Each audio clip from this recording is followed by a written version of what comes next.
Hi Year 1, I hope you're all well and you're having a great week so far. Today in Geography we're going to start designing our maps. I've actually split the lesson into two parts, so we'll do part 1 today and design the basic outline of our map, and then we'll finish off our maps next week in part 2. So make sure that any work you do today you're looking after it and keeping it safe because you'll need it for next week's lesson. Also, if you have a ruler, that would be super useful for today's lesson, so you can pause the video and go and get a ruler now if you have one. Before we do anything else, I just want to give a shout out to some people who have done some amazing work. Well done Omar, you wrote some great directions for Timmy the Turtle and I love your handwriting.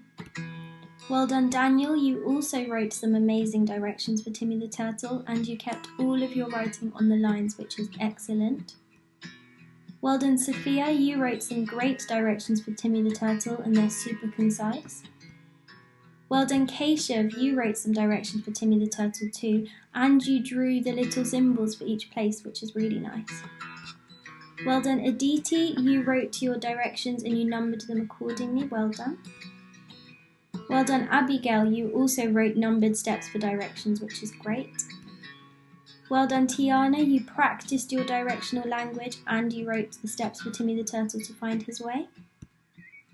And well done Mira, you also wrote numbered steps in directions to help Timmy the Turtle. Congratulations if you got a shout out. Remember, don't worry if you didn't get one, it's just because I can't fit everybody in. So please do continue to email your work to the Year 1 email address, which I'll put on the screen again.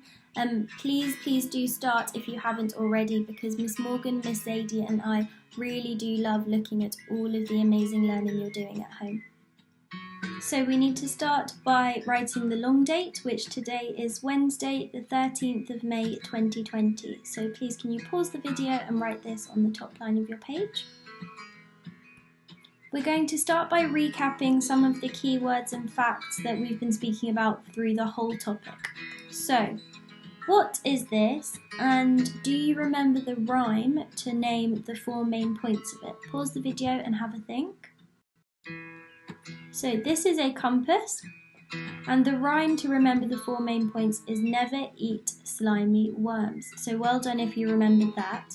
Now that I've given you that information, can you think about what the names of the 4 main points are? And also, if you did the challenge before, do you remember the 4 smaller points between the main points as well?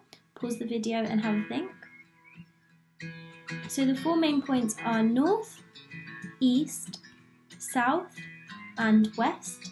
And if you did do the challenge, the 4 points that go off diagonally are northeast, southeast, southwest and northwest. So well done if you got all of those correct, that's excellent. So now, what is a compass? Pause the video here and tell your adult. A compass is a tool for finding direction. Well done if you remembered that. Let's try the next one. Where are these arrows pointing? Pause the video and have a think. So we've got up, down, left and right. Remember, you can remember your left and right by thinking about the fact that at school you walk on the left hand side of the corridor and right would be the opposite of that. So well done. These are all direction words. So now my question is, what is direction? Pause the video here and tell your adult your answer. So direction is the path along which something moves. Well done if you got that definition or something similar. So next, what would this gap between, for example here, the home and the school, what would this gap be called? So this gap would be called distance. Well done if you remembered that keyword. And what is distance? Pause the video and tell your adult your answer. Distance is how far from each other 2 points are. Well done if you remembered that. So now we're going to think about features of a map. So what kinds of things are important to have on a map? So here's the map that you used last week to help Timmy the Turtle find his way around the town. I've got 2 main questions for you. What important things are used on this map? And what should you see on every map? So using this map to help you, thinking about what was really useful to use when you used it to write the directions for Timmy the Turtle, what important things are used, and what do you think there should be on every map. Pause the video and have a think.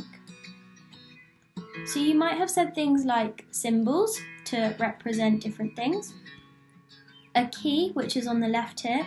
Obviously the key is super important because it tells you what the symbols are representing. The road or path names, they're super useful because without those you wouldn't have been able to tell Timmy where to travel.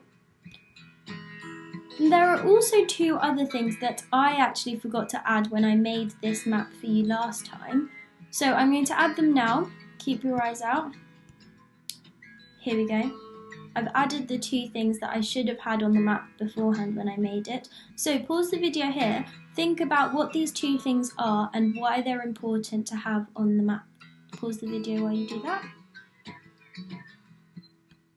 So first I have a title. So the title for this map is Map of the Town.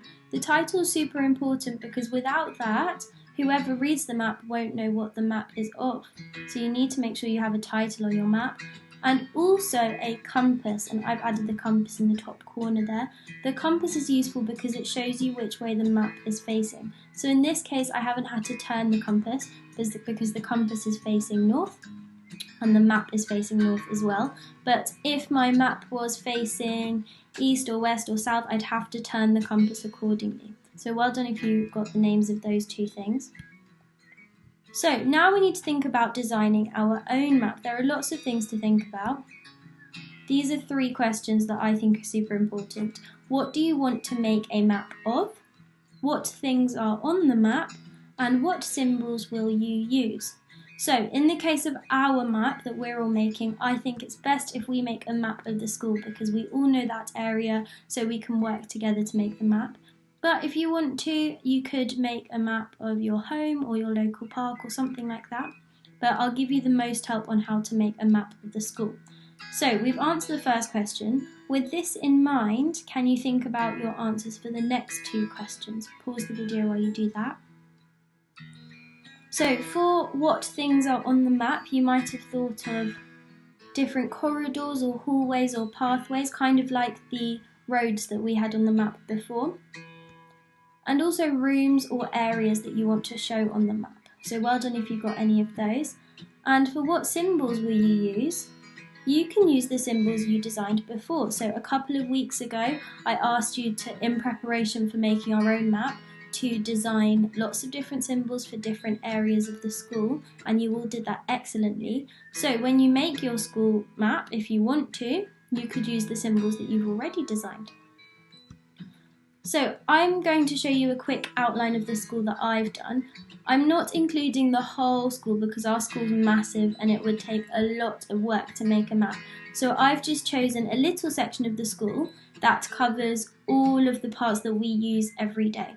So here's our blue corridor, which obviously has Matisse class, Klee class and Picasso class as well. They're all our classrooms. So imagine that for this diagram, you're standing at the bottom of the blue corridor, looking up with all of the Year 1 classrooms on your right.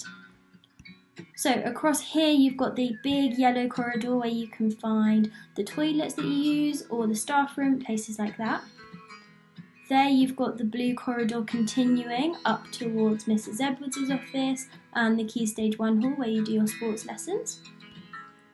You've also got that little path that we use to get to the playground at morning playtime. So your toilets would be on its right, and then just next to it where the water fountains are, that's what that grey path is.